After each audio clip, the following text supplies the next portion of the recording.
Welcome everyone. Myself Mukesh Vyas, Associate Professor Department of Physics, Government Mira Girls College, Udaipur. In this video, we are going to discuss about Lorentz force in terms of electromagnetic potentials.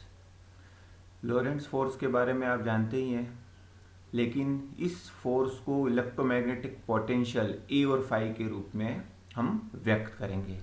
साथ ही इससे संबंधित हम एक example भी लेंगे।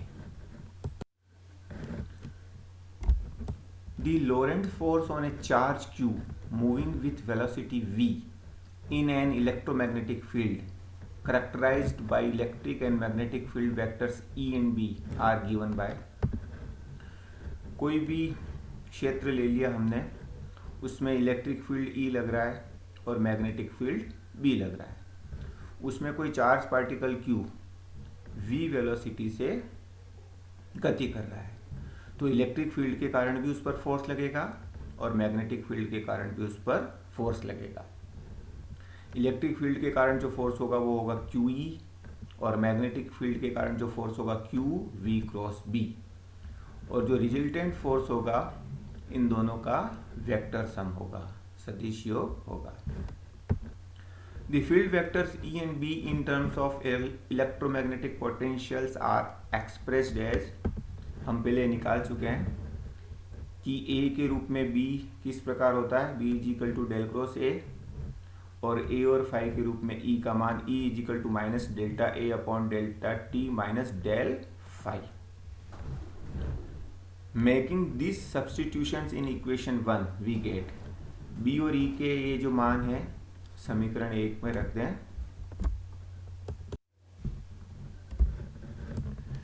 तो F is equal to Q, ये E का मान हो जाएगा V क्रॉस और ये B का मान हो जाएगा डेल क्रॉस A। अब हम एक वेक्टर आइडेंटिटी सदिश सर्व समीकरण का उपयोग करते हैं। Del V dot A is equal to V dot A को हम A डॉट V भी लिख सकते हैं, डॉट प्रोडक्ट में कोई फर्क नहीं पड़ता, तो ये हो जाएगा V cross del cross A plus V dot del A plus A cross del cross V plus A dot del V। यानी जैसा मैंने कहा A की जगह V आ सकता है और V की जगह A आ सकता है, तो यहाँ V और A को आपस में एक्सचेंज कर दें तो ये आ जाएगा, और इस V और A को आपस में एक्सचेंज कर दे तो ये आ जाएगा। तो दोनों तरह की टर्म आएगी जिसमें A और V आगे पीछे आएंगे। याद रखने का तरीका है ये, we have V cross del cross A, V cross del cross A का मान क्या हो जाएगा, डेल V डॉट A, और इधर से ये इधर चली जाएगी minus V dot del A। अब दो टर्म जीरो हो गई, क्योंकि V जो है वो यूनिफॉर्म वेलोसिटी है, एक समान वेग है। जो पार्टिकल है जिसका चार्ज Q है वो यूनिफॉर्म वेलोसिटी से गमन कर रहा है इलेक्ट्रिक फील्ड और मैग्नेटिक फील्ड में। तो यहाँ हम ऑपरेट कर रहे हैं V पर डेल के साथ, और यहाँ पर भी V पर डेल के साथ ऑपरेट कर रहे हैं, यानी डिफ्रेंशिएशन लेना है x के रेस्पेक्ट में, y के रेस्पेक्ट में, z के रेस्पेक्ट में।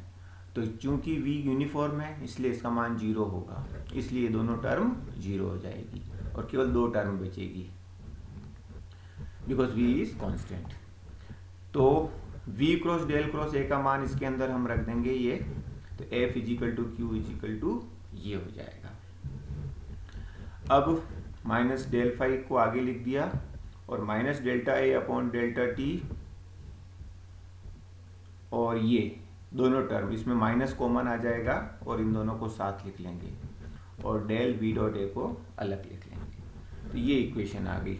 अब इस इक्वेशन में हम ये जो टर्म है बीच वाली मिडिल टर्म, इसका मान ज्ञात करेंगे।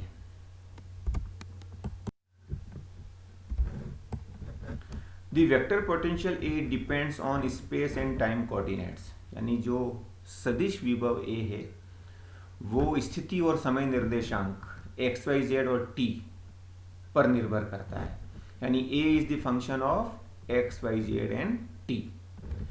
तो t के रेस्पेक्ट में परफेक्ट डिफरेंशियल लें dA अपॉन dt, तो delta A upon delta x upon delta t plus delta A upon delta y upon delta t plus delta A upon delta z delta Z upon delta T plus delta A upon delta T into delta T upon delta T, वो cancel होके 1 हो जाएगा।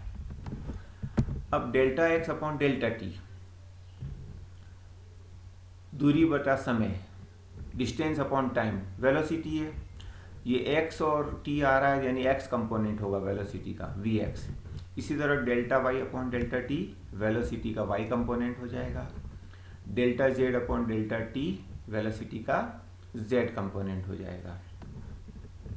अब इसके अंदर we x को हम इधर लेफ्ट में लिख सकते हैं, इसी तरह वी वाई को लेफ्ट में लिख सकते हैं, वी जेड को लेफ्ट में लिख सकते हैं।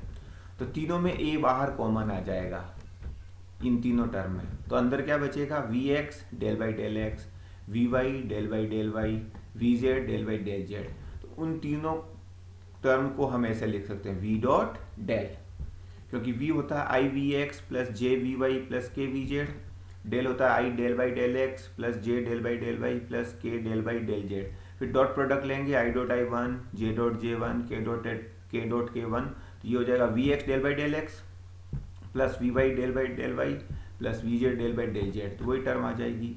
और तीनों के साथ ए आ जाएगा, जिसको अंदर ले लेंगे तो वापस यही पद आ जाएगा। तो इसको हम इस रूप में लिख सकते हैं, और delta A upon delta T को वैसा का वैसा लिख दिया। तो जो लास्ट इक्वेशन आई थी उसके अंदर ये टर्म आ रही थी, ये लेफ्ट में लिखा हुआ था, तो इस टर्म के लिए हम लिख देंगे D A upon D T. तो यूजिंग फॉर इक्वेशन 3 बिकम्स, तो इसकी जगह हमने वहां लिख दिया D A upon D T. अब इसमें भी डेल आ रहा है, इसमें भी डेल आ रहा है, तो माइनस डेल दोनों में कॉमन ले लिया, तो इधर बचेगा 5, माइनस कॉमन लिया दिया, माइनस हो जाएगा V dot A. F is equal to this.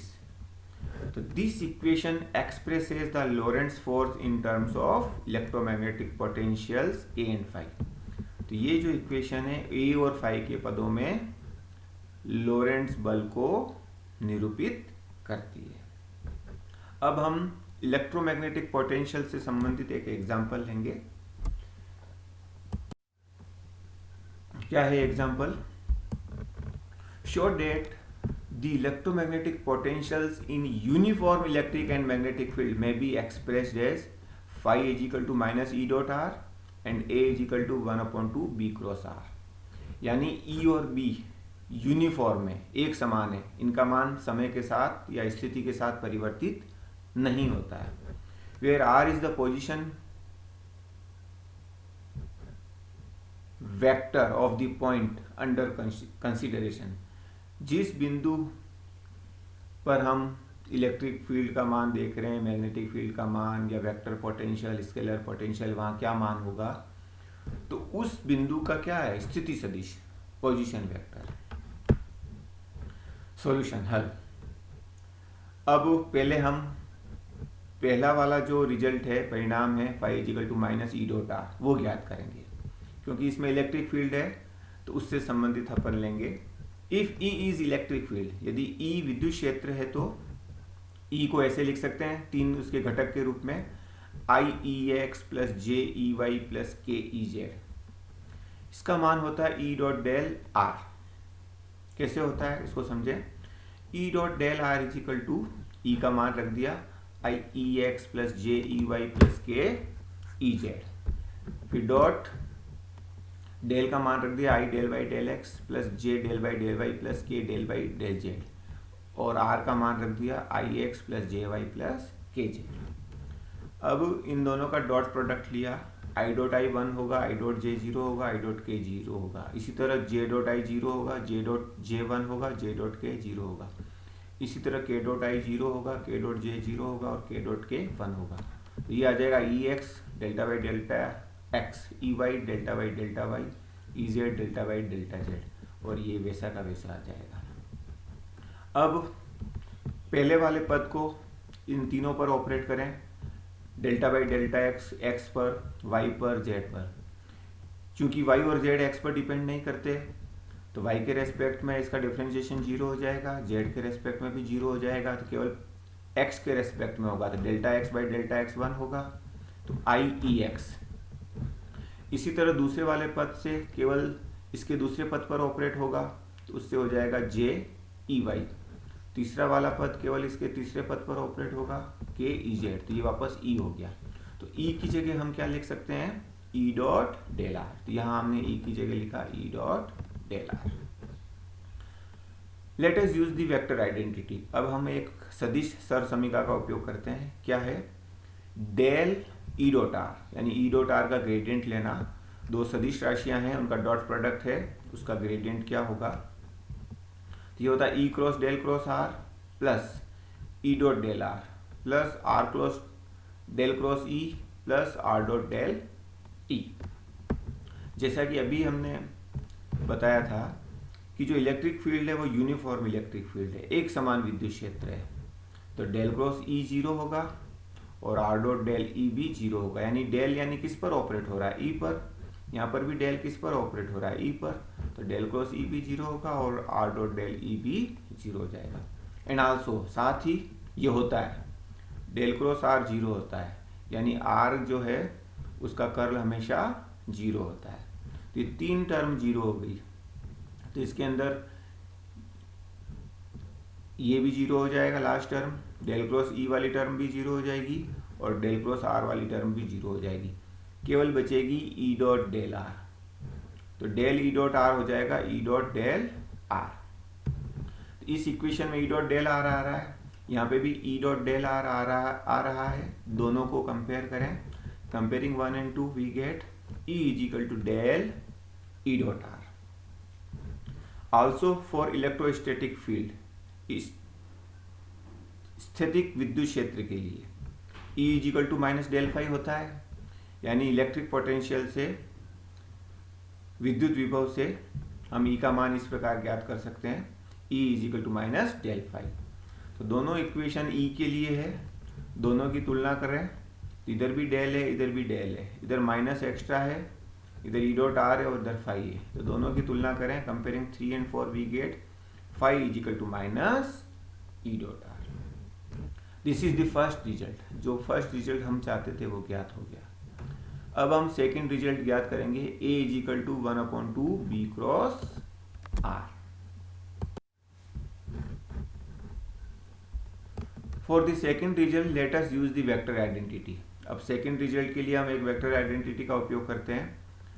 Del cross B is equal to A del dot B minus B del dot A plus B dot del A minus A dot del B.